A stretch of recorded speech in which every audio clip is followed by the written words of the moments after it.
मैं डॉक्टर अंशु श्रीवास्तव, प्रधानाध्यापिका, राजकीय high school पीपली खेड़ा मेरठ, कक्षा 11, विषय नागरिक शास्त्र, दूसरी पुस्तक भारतीय संविधान सिद्धांत एवं व्यवहार, उसका चौथा अध्याय कार्यपालिका।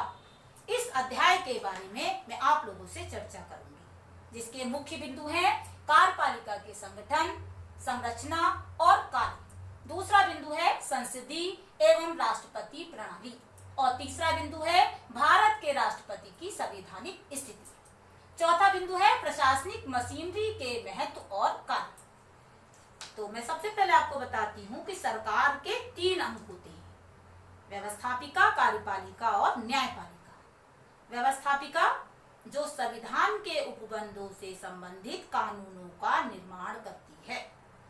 कार्यपालिका जो व्यवस्थापिका के द्वारा बनाए गए कानून होते हैं, उनके कानूनों को क्रियान्वित और लागू करती है। और न्यायपालिका कार्यपालिका के द्वारा बनाए गए कानूनों की व्याख्या और उनके उल्लंघन करने वालों के लिए दंड की व्यवस्था करती है। तो ये सरकार के तीनों ही अंग अलग अलग कार्य करते हैं। अब विश्व में पहले सभी देशों में ज्यादातर राजतंत्र था, जिसमें राजा का शासन, राजा और मंत्री परिषद मिल करके पूरे देश में शासन करते थे और सरकार के तीनों ही अंग की शक्तियां राजा के और मंत्री परिषद में निहित होती थी, जिसमें राजा धीरे धीरे निरंकुश होने लगे, मंत्री परिषद उसकी निरंकुश होने लगी और जनता पर अत्याचार करने लगी। तो 19वीं सदी में अमेरिकी विचारक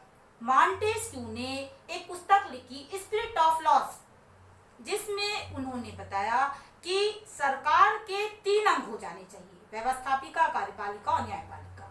और सरकार के तीनों ही अंग अपने अपने कार्यों को करे और एक दूसरे के कार्यों में हस्तक्षेप ना करे, तो सरकार कैसी होगी? निरंकुश नहीं होगी। क्यों? क्योंकि उस पर अंकुश लगाने के लिए भी अवरोध और संतुलन का सिद्धांत बताया। इस तरीके से सबसे पहले अमेरिका ने ही शक्ति पृथक्करण सिद्धांत इसको अपनाया और इसी के आधार पर कार्यपालिका का कार्य का निर्धारण किया गया। अब मैं आपको बताती हूँ कि कार्यपालिका कहते किसको हैं। कार्यपालिका सरकार का वह दूसरा निकाय है, अंग है, जो व्यवस्थापिका के द्वारा निर्धारित किए गए कानून, बनाए गए कानून, उनको वो लागू करती है, क्रियान्वित करती है और उनका लाभ जनता तक यानी प्रत्येक नागरिकों तक पहुंचाती है।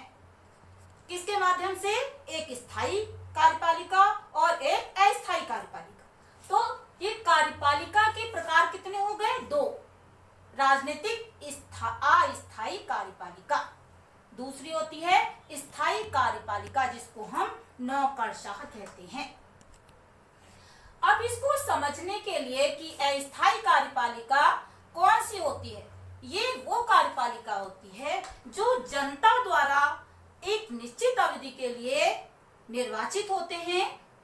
किसी देश में 5 साल के, किसी देश में 6 साल के लिए, किसी देश में 2 साल के लिए, किसी देश में 4 साल के लिए। ये राजनीतिक अस्थायी कार्यपालिका जो कानूनों को शीर्ष पर लागू करती है और इनकी व्यवस्था शीर्ष पर होती है। तो ये राजनीतिक अस्थायी कार्यपालिका निर्वाचित प्रतिनिधियों द्वारा इनका संगठन बनाया जाता है और ये कितने प्रकार की होती है? ये 2 प्रकार की, नेतृत्व के आधार पर, क्योंकि ज्यादातर देशों में क्या है? लोकतंत्र, जनता का जनता के लिए जनता द्वारा शासन। इस राजनीतिक अस्थायी कार्यपालिका में नेतृत्व के द्वारा ही शासन व्यवस्था चलाई जाती है। तो पहला इसमें आता है कार्यपालिका के प्रकार में कि सामूहिक नेतृत्व के सिद्धांत पर आधारित एक होती है और दूसरी होती है एक व्यक्ति के नेतृत्व पर आधारित। अब सामूहिक नेतृत्व पर आधारित जो कार्यपालिका होती है वो होती है संसदीय कार्यपालिका और अर्ध अध्यक्षात्मक कार्यपालिका। संसदीय कार्यपालिका किसको कहते हैं? संसदीय कार्यपालिका उसको कहते हैं जब देश का राष्ट्राध्यक्ष संवैधानिक और नाम मात्र का होता है। वास्तव में जो कार्यपालिका की शक्तियां होती हैं वो जनता द्वारा निर्वाचित सदन में से जो बहुमत दल का सदस्य होता है उसे राष्ट्रपति या सम्राट नियुक्त करता है और वो अपने मंत्रिमंडल का निर्माण स्वयं करता है। और पूरा मंत्रिमंडल अपने कार्यों को लेकर के विधायिका के प्रति उत्तरदायी होते हैं, क्योंकि विधायिका में काम रोको प्रस्ताव, प्रश्न प्रस्ताव, आलोचना करके, निंदा प्रस्ताव, कटौती प्रस्ताव और अविश्वास का प्रस्ताव करके क्या करते हैं कि वो प्रधानमंत्री और मंत्रिमंडल को भंग कर सकते हैं।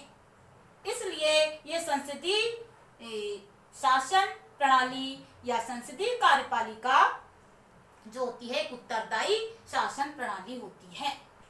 और ये संसदीय प्रणाली जो होती है उसमें जो शीर्ष पर संवैधानिक प्रधान होता है वो भी दो तरीके का होता है। एक वह जो संवैधानिक राजतंत्र का होता है और दूसरा वह जो संसदीय गणतंत्र का होता है। संवैधानिक राजतंत्र का मैं यहाँ पर एक उदाहरण देती हूँ। ब्रिटेन का जो भारत में 150 वर्षों तक उसने शासन किया, वहां का जो सम्राट होता है वो उत्तराधिकारी होता है, वंशानुगत होता है। कहते हैं सम्राट गलती नहीं करता क्योंकि वो संवैधानिक राजतंत्र के आधार पर होता है, उसकी नियुक्ति नहीं होती, वो उत्तराधिकारी होता है। ऐसे ही संसदीय गणतंत्र जो भारत का राष्ट्रपति है वो जनता द्वारा अप्रत्यक्ष रूप से एक निर्वाचक मंडल के द्वारा चुना जाता है। जो निर्वाचित व्यक्ति हैं उनके द्वारा चुना जाता है। तो ये कौन सी हो गई? संसदीय गणतंत्र, यानी इसमें भारत आता है। इसी तरीके से इसमें जो इसका ये है कि ये औपचारिक शासन प्रमुख जो होता है उसमें कौन होता है? राष्ट्रपति होता है या फिर क्या होता है? इसमें सम्राट होता है। इसी तरीके से अर्ध अध्यक्षात्मक शासन प्रणाली या अर्ध अध्यक्षात्मक कार्यपालिका जो कि कैसी होती है? मैं फ्रांस का उदाहरण देके ये सारे देशों में क्या है? अर्ध अध्यक्षात्मक शासन प्रणाली है। मैं फ्रांस का उदाहरण देती हूँ। फ्रांस में भी बहुदलीय प्रणाली है और वहां पर 5वें गणतंत्र की स्थापना हुई तो अर्ध अध्यक्षात्मक शासन प्रणाली वहां पर लागू की गई। क्यों? क्योंकि वहां का जो राष्ट्रपति होता है वो एक निश्चित अवधि के लिए जनता द्वारा सीधे निर्वाचित किया जाता है और वो राष्ट्रपति विधायिका के निम्न सदन में से बहुमत दल के नेता को प्रधानमंत्री और मंत्रिमंडल का गठन करता है। लेकिन वो प्रधानमंत्री और मंत्रिमंडल राष्ट्रपति के प्रति उत्तरदायी ना होकर के किसके प्रति उत्तरदायी होते हैं? संसद के प्रति, यानी विधायिका के प्रति उत्तरदायी होते हैं। उसी तरीके से जैसे कि संसदीय प्रणाली में होता है, बस राष्ट्रपति यहाँ पर एक निश्चित अवधि के लिए जनता द्वारा निर्वाचित किया जाता है। तो इस प्रणाली को हम कहते हैं अर्ध अध्यक्षात्मक शासन प्रणाली। अब तीसरी बताती हूं मैं कि यह है एक व्यक्ति के नेतृत्व पर आधारित होती है, जैसा कि संयुक्त राज्य अमेरिका में जिसको हम कहते हैं अध्यक्षात्मक शासन प्रणाली, जिसमें देश का राष्ट्रपति प्रत्यक्ष रूप से जनता द्वारा एक निश्चित अवधि के लिए चुना जाता है, नियुक्त किया जाता है और वो अपने मंत्रिमंडल का निर्माण स्वयं करता है। और वो मंत्रिमंडल किसके प्रति उत्तरदायी होते हैं? राष्ट्रपति के प्रति उत्तरदायी होते हैं। किसके प्रति? राष्ट्रपति के प्रति उत्तरदायी होते हैं। ऐसी शासन प्रणालियां कहाँ है? ब्राजील और लैटिन अमेरिका में। ठीक, तो अध्यक्षात्मक और संसदात्मक में इसमें दोनों में अंतर क्या है? इसमें सामूहिक नेतृत्व का सिद्धांत होता है कि जो भी प्रधानमंत्री और मंत्रिमंडल होता है, जो कार्यपालिका का कार्यकर्ता, जो कार्यपालिका का प्रमुख होता है, वो संसद के प्रति या विधायिका के प्रति उत्तरदायी होता है। और अध्यक्षात्मक में क्या होता है कि अध्यक्षात्मक में जो राष्ट्रपति होता है वो जनता के प्रति उत्तरदायी होता है। वो एक उसमें एक स्थिर सरकार होती है, स्थिरता की उसमें विशेषता पाई जाती है।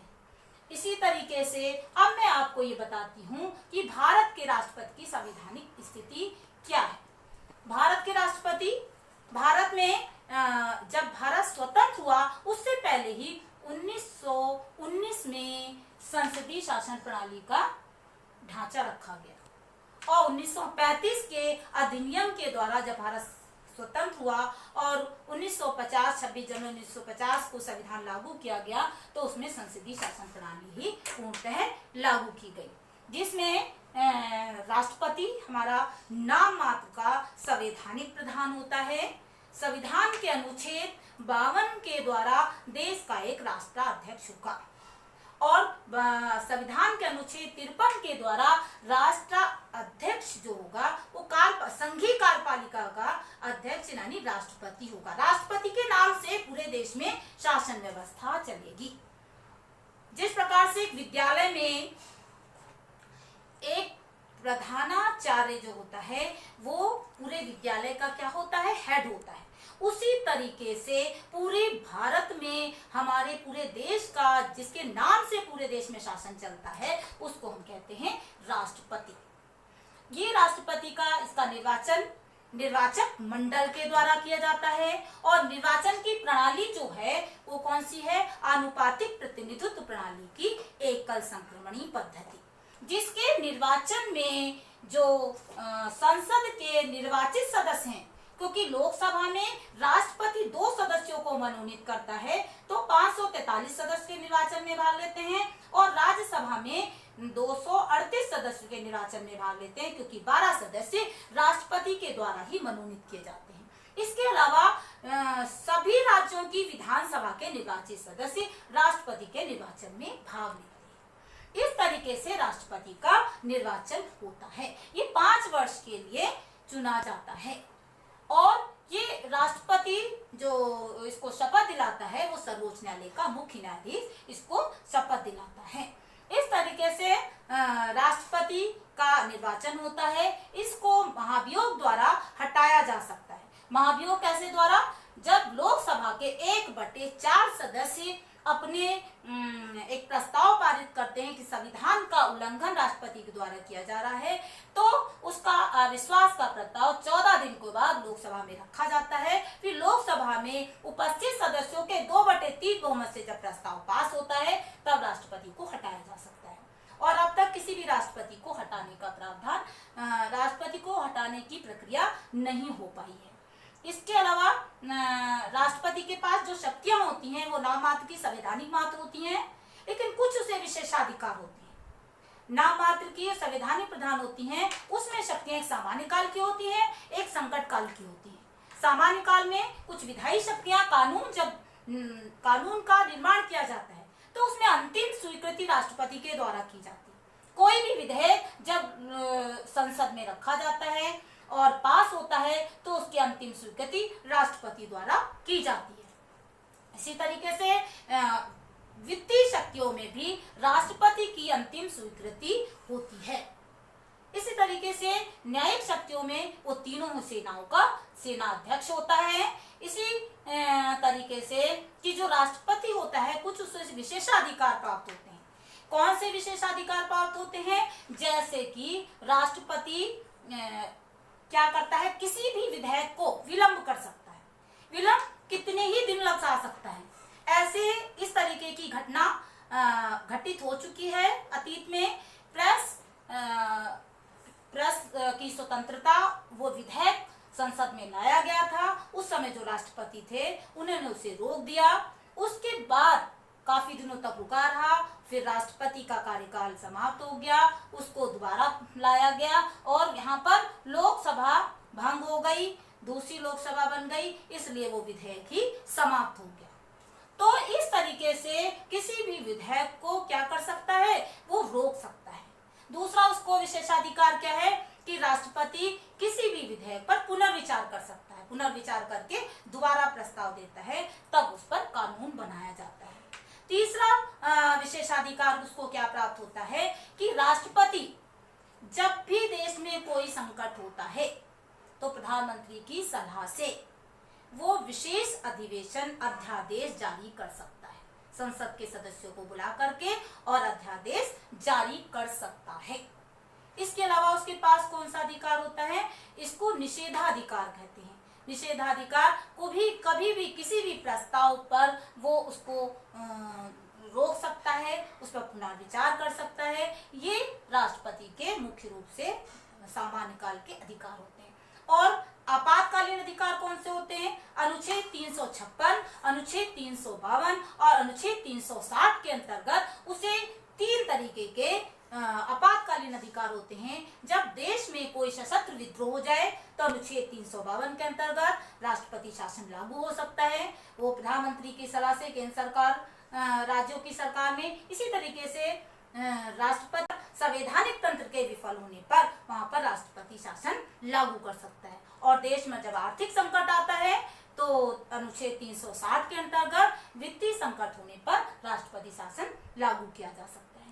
अब अनुच्छेद 74(1) के अनुसार राष्ट्रपति अपने कार्य को करने के लिए, सलाह लेने के लिए एक मंत्रिमंडल का गठन करता है, जिसका मुखिया कौन होता है? प्रधानमंत्री होता है, जो बहुमत, यहाँ पर लोकसभा में बहुमत दल का नेता होता है। उसे राष्ट्रपति प्रधानमंत्री के पद पर नियुक्त करता है और उसके लिए वो उसकी सलाह लेने के लिए बाध्य होता है।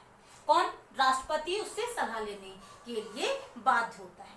लेकिन कुछ उसे एक और इसमें उसको अधिकार राष्ट्रपति को प्राप्त होता है। अनुच्छेद 78(b) के अंतर्गत वो प्रधानमंत्री जो भी कार्य करेगा अपने क्षेत्र में अपनी मंत्रिमंडल के द्वारा, उसकी सूचना किसे देगा? लिखित रूप से राष्ट्रपति को देगा और राष्ट्रपति इसकी सूचना मांग सकता है। इसके पीछे मैं एक घटना बताती हूँ। जब राजीव गांधी को प्रधानमंत्री राष्ट्रपति यानी जयललिता सिंह ने बनाया था 1984 में, उसके बाद जो राजीव गांधी थे उनको इतनी राजनीतिक जानकारी नहीं थी, वो सूचना राष्ट्रपति को नहीं देते थे। तो एक दिन राष्ट्रपति ने स्वयं फोन करके प्रधानमंत्री से ये बात कही कि 78(a) अनुच्छेद के अंतर्गत आप उसको पढ़िए और मुझे सारी सूचना दिया करिए। इस तरीके से राष्ट्रपति अपने कार्यों का उपभोग कर सकता है। अब यहाँ पर मैं उपराष्ट्रपति के बारे में बताती हूँ कि उपराष्ट्रपति कौन होता है? राज्यसभा का ये सर्वाधिक सभापति होता है, क्योंकि राज्यसभा, इसका भी निर्वाचन राष्ट्रपति की तरह ही आनुपातिक प्रतिनिधित्व प्रणाली की एकल संक्रमणी पद्धति से होता है। लेकिन इसके निर्वाचन में राज्य की विधानसभाओं के निर्वाचित सदस्य भाग नहीं लेते, मात्र संसद के दोनों सदनों के निर्वाचित सदस्य इसमें भाग लेते हैं। जब राष्ट्रपति कहीं विदेश में गया होता है या कहीं त्याग पत्र देता है तो वो उपराष्ट्रपति को ही अपना त्याग पत्र देता है। और यदि उपराष्ट्रपति कहीं विदेश गए हुए हो तो मैं एक चीज और आपको बताती हूँ कि ऐसी स्थिति में सर्वोच्च न्यायालय के मुख्य न्यायाधीश को राष्ट्रपति अपना त्याग पत्र दे सकता है।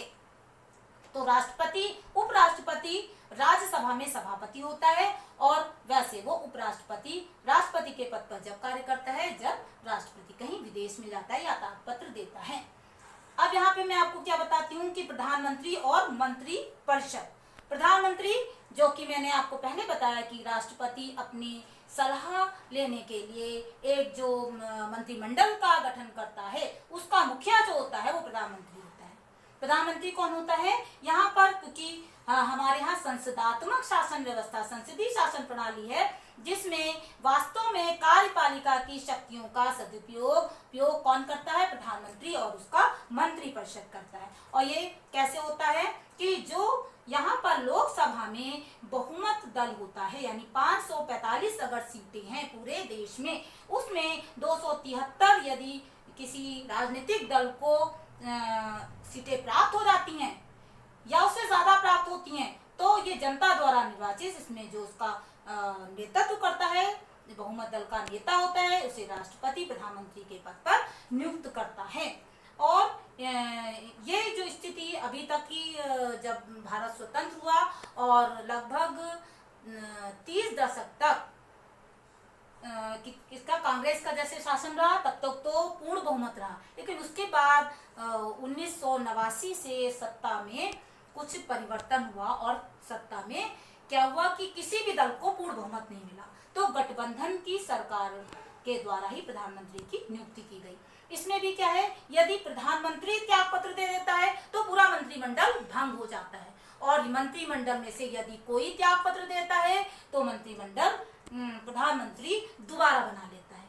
तो अब पहले मैं आपको बताती हूँ कि मंत्रिपरिषद और मंत्रिमंडल है क्या। अब मैंने यहाँ पर आपको ये बनाया दिखाया है, क्योंकि भारत में संसदात्मक शासन प्रणाली है तो राष्ट्रपति शीर्ष पर होता है और उसके बाद प्रधानमंत्री राष्ट्रपति को नियुक्त करता है, वो कार्यपालिका का प्रधान होता है, यहाँ कार्यपालिका ही समझिए इसको, और वास्तव में मंत्रिमंडल का निर्माण जो करता है वो प्रधानमंत्री करता है, और जो प्रधानमंत्री मंत्रिमंडल का निर्माण करता है उसका विश्वास मत संसद में पारित करना होता है। तो ये मंत्रिमंडल किसको कहते हैं, इसी जो सत्तारूढ़ दल होता है इसमें से ही, क्योंकि पहले इसमें बहुत सारी मंत्री बन जाते थे, तो 91वें संवैधानिक संशोधन के द्वारा 2003 में एक संशोधन किया गया और ये कर दिया गया कि जितने भी यहाँ पर सीटें होंगी उसकी 15% मंत्रियों को ही मंत्रिमंडल में शामिल किया जाएगा, उससे ज्यादा नहीं किया जाएगा उनको। तो इस तरीके से मंत्रिमंडल कैसा होता है, जो यहाँ से निर्वाचित कुछ लोग यहाँ से जो निर्वाचित होते हैं इनमें से कुछ लोगों को चयन करके प्रधानमंत्री मंत्रिमंडल में शामिल करता है। यह मंत्रिमंडल 3 तरीके का होता है, कैबिनेट स्तर का, राज्य स्तर का और उप मंत्रिमंडल। तो मंत्रिमंडल छोटा होता है और मंत्रिपरिषद इसमें जो भी अपनी अपनी जगह से निर्वाचित सदस्य होते हैं उनको हम कहते हैं मंत्री परिषद।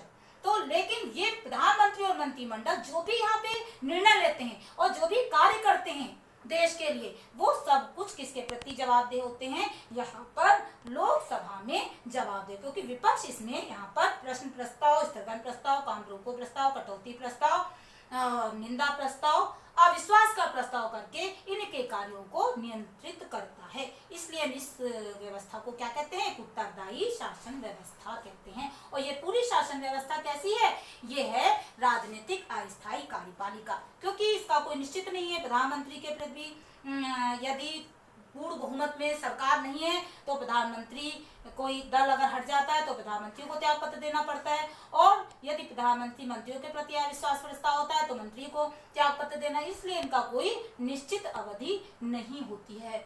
और अब इसके बाद मैं आपको ये बताती हूँ कि स्थायी कार्यपालिका क्या होती है। स्थायी कार्यपालिका भारत के ही परिप्रेक्ष्य में स्थायी कार्यपालिका कहते हैं जो वास्तव में जनता की जरूरतों को, जनता की आवश्यकताओं को और शासन की नीतियों को जिसका लाभ पहुंचाते हैं, वो कौन कर पहुंचाते हैं, स्थायी कार्यपालिका पहुंचाते हैं। और इसका एक बहुत बड़ा संगठन होता है। इसकी व्यवस्था संविधान में अनुच्छेद 315 के द्वारा संघीय लोक सेवा आयोग के माध्यम से की गई।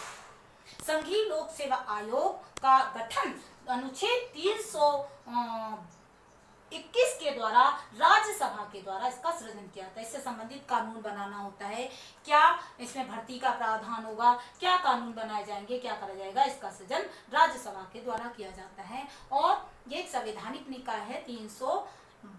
315 अनुच्छेद के द्वारा क्या बनाई गई है, एक संघीय लोक सेवा आयोग का गठन किया गया है। इसमें 3 तरीके की सेवाएं हैं, अखिल भारतीय सेवाएं, केंद्रीय सेवाएं और प्रांतीय सेवाएं। अखिल भारतीय सेवाएं उनको कहते हैं कि जो IAS होते हैं, जिसमें भारतीय प्रशासनिक सेवाएं आती हैं, भारतीय विदेश सेवाएं आती हैं, भारतीय वन सेवा आती हैं और भारतीय पुलिस सेवा आती है। और केंद्रीय सेवा में वो आती हैं जो हमारे देश में संघीय शासन प्रणाली भी है। संघीय शासन प्रणाली केंद्र में अलग है और प्रदेश में अलग है।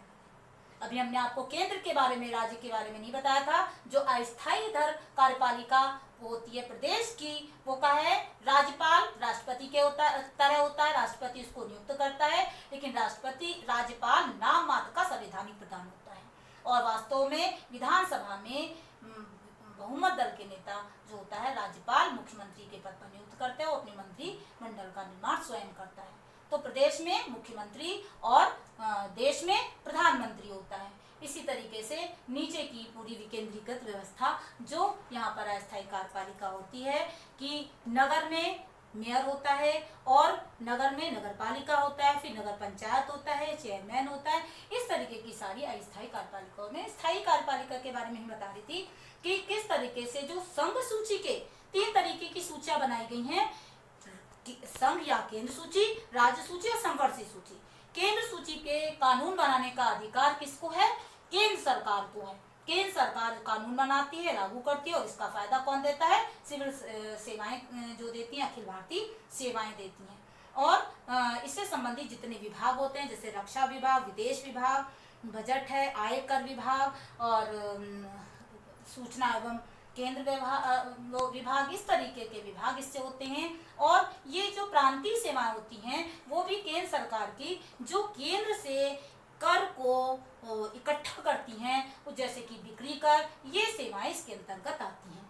इसी तरीके से प्रदेश में होती हैं। प्रदेश में विधानसभा के द्वारा पास की जाती हैं, मुख्यमंत्री के द्वारा इसको लाभान्वित के लिए आगे बढ़ाया जाता है। और इसके बाद वो जिले में यहाँ और यहाँ पर एक चीज आती है कि जिले का जो प्रशासनिक अधिकारी होता है उसको कहते हैं डीएम, जिला अधिकारी, और जो उससे छोटा होता है इसको कहते हैं एसडीएम, जो कि किसको?